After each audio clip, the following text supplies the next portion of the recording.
Congressman ng Zambales, si Congressman Jefferson Conghon, nagpakatotoo na, sinabi na ang kanyang nakitang mga dahilan at mga dahilan kung bakit nangyayari itong gulo sa ating politika. Pakinggan po ninyo ang sinasabi niya. Ang kaguluhan na ito, noong mangarap ang ating Vice Presidente na maging presidente ng maaga, noong mangarap ang former president na paupuin yung kanyang anak na maging presidente kaagad, doon naman nagsimula lahat ng ito. Nakita naman natin ng ating presidente, si Presidente BBM, napakamahinahon na leader, napakamahinahon na tao dahil yan yung kanyang personalidad.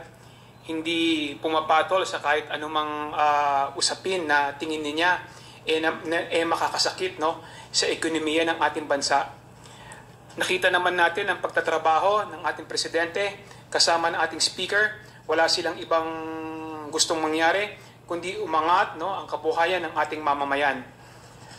Kung wala lang sanang maagang nangarap, wala lang sanang maagang nag-ambisyon na maging presidente, tahimik naman ang lahat, no?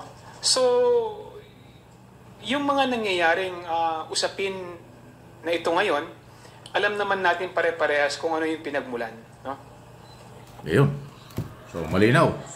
Kung hindi daw po maagang nag-ambisyon, nagplano, o gusto maging Pangulo, si Sara Duterte, at ang kampo ni dating Pangulong Duterte, hindi daw mangyayari ito. Yan po ang sinasabi ng Congressman ng Zambales. Ano yan? Dating mayor. Kung di ako nakakamali, 6 na taon yatang mayor yan. Ngayon ni Congressman. So, ano ang inyong masasabi doon? Ako, ang tingin ko parang may pinanghuhugutan siya. Sa totoo lang naman, parang ganon. Kasi kung yung unity from 2022 ay nagtuloy-tuloy, mas matatag, mas maganda ang ating bansa. Walang ganitong gusot ngayon sa pagitan ng mga Duterte at ng Marcos at ng mga supporters ng magkabilang panig. Pero ang sinasabi ni Congressman, dahil sa nagmadali, nag-ambisyon ng mas maaga, hindi nakapaghintay ng tamang panahon. Kasi ang tamang panahon sa eleksyon sa 2020-2028. Dahil nga daw sa nagmamadali na maging Pangulo si Sara Duterte, nagmamadaling makabalik ang mga Duterte sa power, ito daw ang nangyari. Ang tindi. Ang lupit. Di ba? Okay, at ang sinasabi naman ng isang congressman, si Congressman Joel Choa, na Committee on Blue Ribbon Committee Chairman, ang sinasabi naman niya, siyempre, tama naman yon. Kung hindi magtatagumpay ang ating administrasyon, ang kawawa ay taong bayan. Kung ngayon ang downfall sa investment sa stock market dahil diba? po dyan sa Asia na yan. Apektado kasi ang negosyo na sa totoo lang. Totoo lang po, yun nga po yung mga masamang epekto.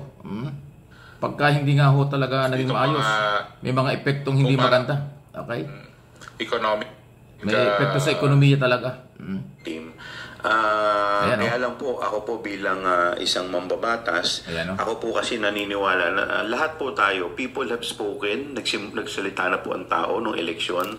Dapat po lahat kami, we should rally behind the president. Why?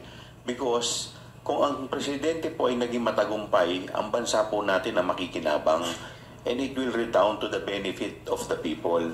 Pero kung ang presidente po ay hindi naging matagumpay, ang kawawa rin po ang bansa natin. Yan, totoo yan, 1,000% yan. Ayan. So, ang punot dulo, yung pamumulitika nung iba. Pagmamadali na makuha ang kapangyarihan, mahawakan ang liderato ng ating bansa. At tinukoy na nga ni Congressman Jefferson Conghon ng Zambales na yun ay ang nasa likod ay ang mag-amang Duterte, Vice President at former president. Yun ang mabigat. So, ano inyong masasabi dyan? Lumalabas na po yung mga ganyang analysis at interpretation ng ating mga kinaukulan. May karapatan sila dyan. Sila nga po ay kinatawa ng mamamayan sa ating kongreso. So, ganun ang sitwasyon ngayon. Magpapasko pa naman. Sabi nga nila dapat may kaunting lamig na dahil may hanging amihan. Pero painit ng painit po ng nangyayari pang politika. Kala natin natapos na yung sunod-sunod na typhoon, kalamidad, 6 na mga kalamidad, super typhoon ang dumating, ang dami naging biktima. Ala natin yun ang gigising sa mga nananahimik at mga makasariling galawan tungkol sa pampolitika. Hindi eh. Kahit pala anong kalamidad dumating sa atin, mas matinding kalamidad ng politika dahil sa interes ng iba. Dahil sa personal interest ng ibang hawakan ng kapangyarihan. Mabigat po nangyayari. Kaya kapit lang po tayo. Mag-concentrate sa paghahanap buhay, pagtatrabaho, at atin pong panindigan ang ating mga obligasyon, ang ating mga dapat gawin, kung ano ang dapat gawin para ho sa kabutihan ng ating bansa. Grabe, ang lupit na po nitong nangyayari. Parang ang gusto nilang palabasin ngayon, matirang matibay. Pero ang kawawa sa bandang huli ay ang maliliit, ang mahihirap. Dahil sila po ang maaaring ginagamit ng kahinaan, nagagamit ang kawalan. Pero pagka naman ho nagtagumpay ang may mga personal agenda, personal na interest, hindi naman ho magaganda ang buhay ng mga ginamit nila. Mananatiling mahirap pa rin. Maniwala kayo. Ilang dekada na tayo nakatutok sa pampolitika ng ating bansa. Ang mahirap naman talagang laging kawawa eh. Gamit sa eleksyon, nagagamit, nagpapagamit. Pero pagkatapos mapwesto ang mga nanggamit at gumamit sa kanila, iniiwan naman sila eh. Hindi naman na ibibigay ang lahat ng pangako para sa kanila. Katunayan na marami nangangako sa politika hanggang political statement lang yan. Hanggang pangako lang yan. Ang katuparan hindi nangyayari. Kung meron man, kakaunti yun. Mas marami ay bulahan. Mas marami ay hindi totoo. Para lang makakuha ng suporta. Kaya again, dito sa nalalapit nating eleksyon, dapat ho talaga maging marunong na tayo. Kung mananatili po yung dating sistema, kawawa talaga tayo. Napapag-iwanan tayo ng ibang mga bansa. Sa ibang mga bansa, ang politika ay election day lang. Before at election day, after election, magkakakampi, magkakasama para sa kabutihan ng kailang mamamayan. Dito sa atin, before, during, and after, puro politika. Sobrang politika, too much politics. Ayan po ang nangyayari. So, paano gagawin? Marami pong pangailangan tayo, kulang pa rin tayo sa development. Pero sa halip ng pagkakaisa para tulungan natin ang ating gobyerno, ang ating Pangulo, nakakaroon po ng ganitong mga pagsubok na napakabigat. Kasi nagduda na.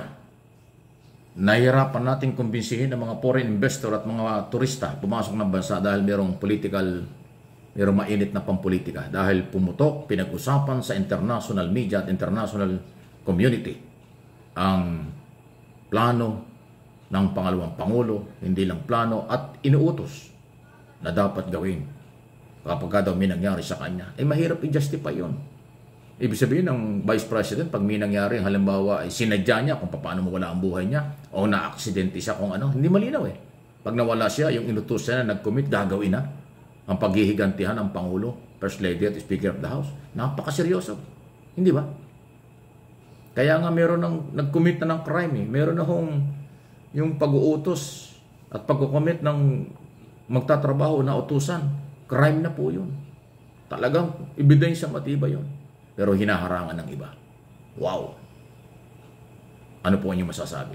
Please like and share ang ating mga pinag-uusapang video dito sa aking mga channel.